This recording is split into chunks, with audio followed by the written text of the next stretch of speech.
मन धागा धागा जोडते नवा मालिकेच्या 29 जुलैच्या भागामध्ये इकडे आता आनंदी जेव्हा कॅफेमध्ये सुखदाला भेटायला आलेले असते, समोरून आता मनोज आलेला असतो आणि त्याची आता त्यांच्या गाडीला धडक होते.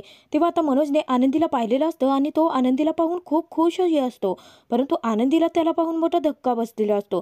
तर इकडे सार्थक कॅफेमध्ये सुखदाकडे आलेला असतो, तर पटकन आता वृंदा आणि शालाका लपतात. तर आता सार्थक सुखदाला सांगतो की मी वेळेवरती आलो आहे, तुझी मैत्रीण कुठे आहे? तेव्हा आता सुखदा सांगते की मला माहिती आहे की तू वेळेवरती आलाय, परंतु मी वेळेच्या आधी आले हे किती अमेझिंग आहे ना. आणि सार्थक प्लीज असं चेहरा पाडून बसू नकोस ना, थोडाफार हास रे. आणि माझी मैत्रीण येणार आहे नवीन शहरामध्ये, आता रस्ता शोधायला थोडा उशीर लागू शकतो ना, त्यामुळे स्वतःचा आता 5 मिनिट रूल इथे वापरू नकोस हा प्लीज. असं म्हणून आता सुखदा सार्थकला समजावते. तर सुखदा सार्थकला सांगते की आज माझ्यासाठी खूप महत्त्वाचा दिवस आहे. तेव्हा आता सार्थक विचारतो की का?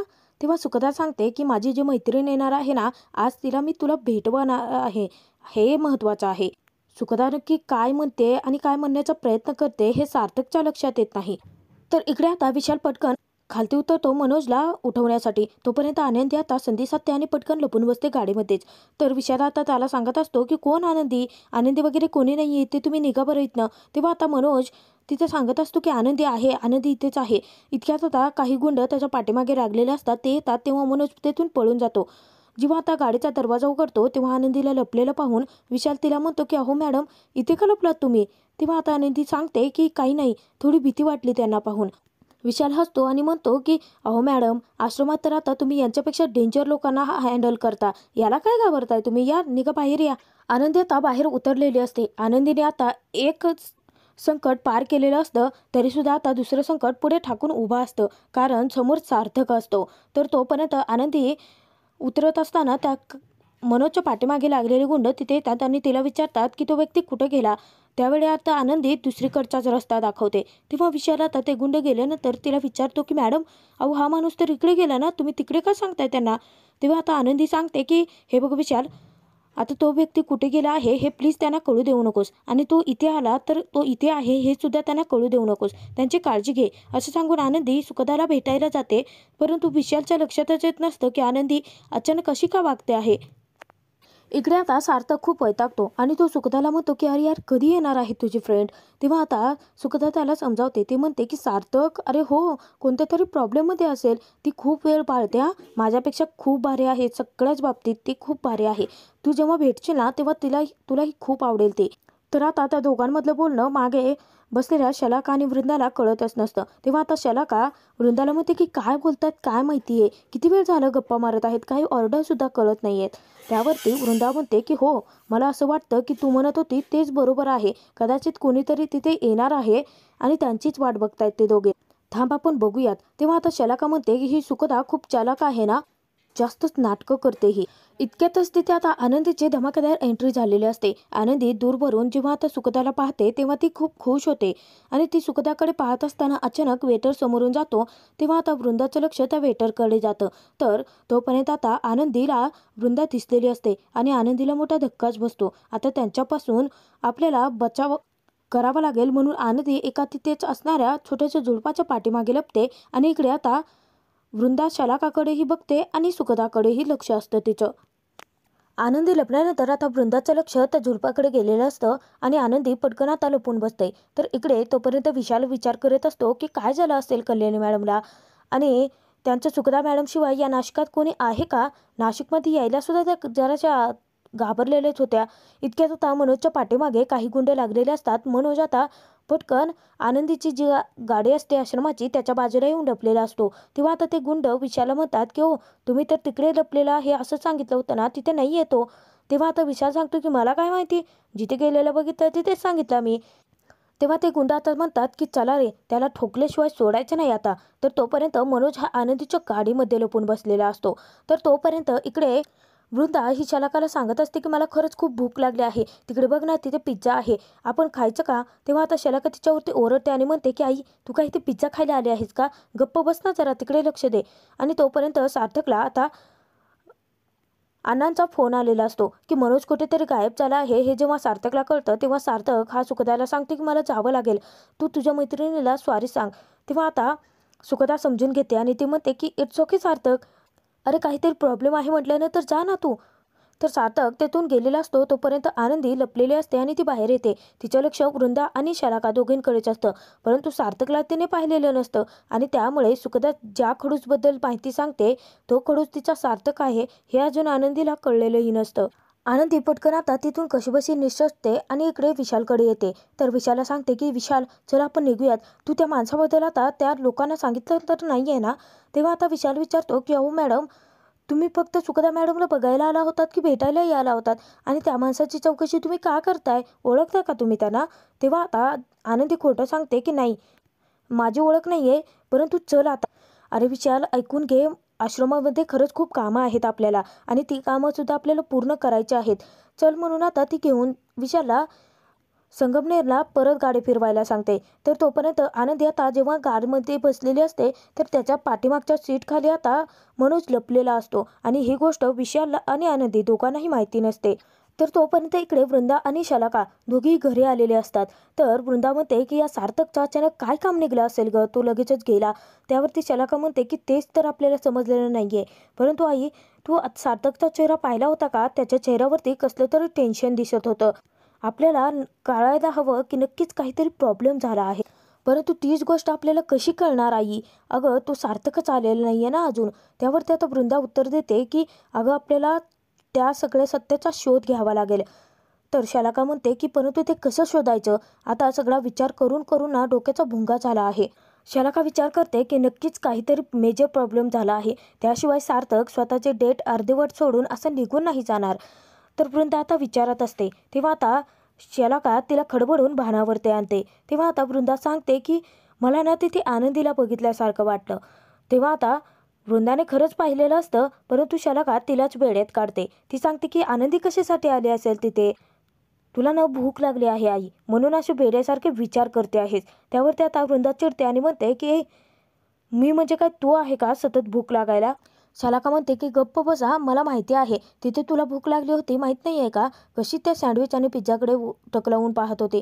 तेव्हा आता वृंदा सांगते की हो ग, खरंच मला खूप भूक लागली होती आणि तो पिझ्झा आहे ना तो असं घेऊन मला तिथेच खावासा वाटत होता. तेव्हा आता शलाका म्हणते की आज सार्थक आणि सुखदाच्या नादामध्ये ना आपण उपाशी राहिलो. तर त्यावर आता वृंदा म्हणते की आपण परत जायचं का त्या रेस्टॉरंटमध्ये? काय बरं नाव होतं त्याचं? इतक्यात आता तिथे सुखदा मोठ्यानेच म्हणते की कॅफे गंगा. तेव्हा आता दोघेही घाबरून सुखदाकडे पाहतात. सुखदाला आता चांगलाच चान्स मिळालेला असतो शलाका आणि वृंदाची टांग खेचायला. तेव्हा आता ती म्हणते की अच्छा, तुम्ही आला होतात तिथे? तुम्ही आला होतात मग आम्हाला दिसला कसा नाहीत? त्यावर आता चुकून शलाका बोलून जाते की लपून बसल्यानंतर तुला कसं दिसणार ना. त्यावरती आता वृंदा चिडते आणि म्हणते की भावळट, काही काय बोलून गेलीस? तेव्हा आता सुखदा म्हणते की अच्छा, लपून बसला होतात का तिथे? तरीच मला सतत वाटत होतं की कोणीतरी माझ्यावरती वॉच ठेवून आहे. अच्छा, ते तुम्ही होतात तर. परंतु मला एक सांगा तुम्ही दोघी, तुम्ही आमचा पाठलाग करत तिथे कशासाठी आला होतात? तर त्यावेळी आता शलाका ततोपप करतच सुखदाला उत्तर देते की कशासाठी म्हणजे कॉफी शॉपमध्ये कशासाठी येतात? त्यावेळी आता सुखदा सांगते की खाण्यापिण्यासाठीच येतात ना. अरे बाबा, मग तुम्ही दोघांनी आम्हाला जॉईन करायला हवं होतं, मग आपण सगळ्यांनी मिळून काहीतरी खाल्लं असतं. तर त्यानंतर सुखदा आपलं रूप पालटते आणि वृंदा आणि शलाकाला म्हणते की तुमचं जे हे काय चाललं आहे ना ते मला कळत नाही असं समजू नका. तुमचं जे काही चाललं आहे ना ते आत्ताच्या आत्ता बंद करा, नाहीतर मी काय करेन ना सांगता नाही येणार. सुखदाने आता तिच्या स्टाईलने शलाका आणि वृंदाची चांगलीच खरडपट्टी काढलेली असते आणि त्यानंतर ती जाते. तर तोपर्यंत इकडे आता सार्थक घरी आलेला असतो आणि तो खूप घाबरलेलाही असतो. तर त्याला आता मालती सांगायला लागते की मनोज जेव्हा क्रिकेट खेळायला बाहेर गेला होता ना, तर त्यानंतर आम्हाला आता शकूचा फोन आला होता की मनोज भर मार्केटमधून बॅट घेऊन पळत होता आणि काही गुंड त्याचा पाठलाग करत होती. मला ना खूप भीती वाटते आहे सार्थकराव, त्याला काही होणार तर नाही आहे ना? तर मालती खूप घाबरून गेलेली असते, खूप रडतही असते. तेव्हा सार्थक तिची समजूत घालतो. तो म्हणतो की अरे देवा, तुम्ही काळजी करू नका, अशी काही घटना घडली आहे का हे मी पोलिसांना फोन करून विचारतो. तोपर्यंत लीना आलेली असते. लीना ही आता मालतीला सांगते की आई हो, शकूचा मला फोन आला होता, यांनी कोणत्या तरी गाडीच्या बॅटने काचा फोडल्या आहेत आणि म्हणूनच ते गुंड त्यांचा पाठलाग करत आहेत. तेव्हा आता लीना आणि मालती दोघे आता मनोज लवकरात लवकर भेटावा म्हणून देवीकडे प्रार्थना करत असतात. तर सार्थक त्यांना समजावतो. तो म्हणतो की तुम्ही काळजी करू नका, मनोज दादा ना लवकरात लवकर आपल्याला भेटतील. तोपर्यंत अण्णाही आलेले असतात. तर अण्णा सांगतात की मला एका दुकानदाराने CCTV फुटेज दाखवलं त्याच्या दुकानाचं. तर त्यामध्ये मी पाहिलं की मनोज पळत होता आणि त्याच्या मागे गुंड लागले होते. आपल्या मनोजचं काय होणार? तेव्हा आता लीना सांगायला लागते की अण्णा अहो काय होणार असं काय म्हणताय? आपला मनोज संकटात आहे आणि हे फक्त आणि फक्त घडलं आहे सार्थकमुळे. यांच्यामुळे झालं आहे हे सगळं. सगळे लीना या आता सार्थकवरती आरोप लावलेले असतात आणि तेव्हा आता लीना स्वतःला सावरू शकत नसते. तर सार्थक आता तिला सावरण्याचा प्रयत्न करतो, परंतु लीना सार्थकला दूर ढकलून देते आणि सांगते की तुमच्यामुळे सगळं झालं आहे. त्यावरती सार्थक म्हणतो की ठीक आहे, असं असेल ना तर जोपर्यंत मनोज दादाला सुखरूपपणे घरी घेऊन येत नाही ना तोपर्यंत शांत बसणार नाही, असं सांगून आता सार्थक घराच्या बाहेर पडतो मनोजला शोधण्यासाठी. तर इकडे सार्थकच्या घरी मात्र वृंदा खूप मस्त असं जेवण करत असते. सुधा आता वृंदाला विचारते की अगं वृंदा तू कुठे गेली होतीस? मी शोधलं मगाशी तुला. त्यावरती वृंदा सांगते की अगं मी देवळात गेले होते. तुझं काही महत्त्वाचं काम आहे का? बोल ना मग. तेव्हा आता सुधा वृंदाला म्हणते की तुला ना मला एक प्रश्न विचारायचा आहे, ते म्हणजे सार्थक आणि सुखदाची जोडी कशी वाटते तुला? तेव्हा आता वृंदा म्हणते की सार्थक आणि सुखदा, अगं त्या सुखदाला तू अजून पुरेची ओळखतही नाहीये, तोपर्यंत इतका मोठा निर्णय, तू जास्त घाई करते असं वाटत नाहीये का तुला? तेव्हा आता सुधा म्हणते की का, काय हरकत आहे? अगं सुखदा जेव्हापासून आपल्या घरी आले आहे तेव्हा आपल्या घराचं वातावरण किती बदललं आहे आणि मुख्य म्हणजे तिने आपल्या सार्थकच्या चेहऱ्यावरती हसू परत आणला आहे. तर वृंदा आता सुधाला सांगते की हे बघ, माझी सून होती ती आपल्या तोंडाला काळं फासून निघून गेली आणि त्यानंतर ती आनंदी ती तर पळूनच गेली. आपल्या घराण्याला सुना काही धारची नाही आहेत. कशाला उगाचच या भानगडीत पडतेस तू? इतक्यात आदर्श येतो आणि आदर्श सुधाला म्हणतो की काकू अगं कोणाचा सल्ला घेते आहेस? यांना कधी कोणाचं चांगलं बघवलं आहे का? तेव्हा सुधा सांगते की वृंदाची भीती मला कळते आहे, ती बरोबर बोलते, परंतु सुधा सांगते की मला काय वाटतं माहिती आहे का, उलट सुखदा सार्थकला आयुष्यभर साथ देईल, त्याला आयुष्यभर चांगलं सांभाळेल. आदर्श तिथे आता सुधाला सांगतो की उगाच त्यांचे सल्ले घेऊ नको हिचा. तर त्यावरती आता वृंदा म्हणते की बाई सुधा माझ्यावरती तुझाच विश्वास आहे बरं का, नाहीतर हा माझा पोटचा मुलगा असून माझ्यावरती संशय घेतो. त्यावेळी आदर्श म्हणतो की अच्छा असं वाटतं का? मग मला एक सांग, सार्थक आणि सुखदा यांचा पाठलाग करत तुम्ही त्या रेस्टॉरंटमध्ये का गेला होतात? तेव्हा सुधाला मोठा धक्काच बसतो. तर तिथे आता वृंदा म्हणते की नव्हते गेले मी, आधी खोटं बोलते आणि त्यानंतर आदर्श म्हणतो की गेली नव्हतीस का? तेव्हा आता वृंदा सांगते की हो गेले होते, परंतु आम्ही गेलो होतो खाण्यापिण्यासाठी, आम्ही काही त्यांचा पाठलाग करत नव्हतो. वृंदा सुधाला एक सल्ला देऊन जाते. ती म्हणते की हे बघ, तू विचार कर आणि करण्याआधी ना सगळं काही भलं झालं ना म्हणजे मिळवलं, असं सांगून ती तेथून निघूनच जाते. तर इकडे जेव्हा आता विशाल हा आनंदीला घेऊन पोहोचलेला असतो आश्रमामध्ये, तर त्याने आता तिच्या स्वागताची जय्यत तयारी करून ठेवलेली असते. सगळ्यांना सांगून सगळं काही तयारी केलेली असते. जेव्हा आता आनंदी आतमध्ये येते तेव्हा आता ढोल ताशाच्या गजरामध्ये तिचं स्वागत केलं जातं आणि तिला आता रेवती सांगते की मॅडम अभिनंदन, आपल्या आश्रमाला तुमच्यामुळे ग्रँड मिळालं. आता तिथे मुद्दाम आता आनंदीने चेहरा पडलेला दाखवलेला असतो. त्यावेळी आता रेवती सगळ्यांनाच प्रश्न पडतो आणि ती विचारते की काय झालं मॅडम, आपल्या आश्रमाला ग्रँड मिळालं नाही आहे का? परंतु आभा मावशीने तर सांगितलं होतं मिळालं आहे म्हणून, मग तुम्ही अशा का?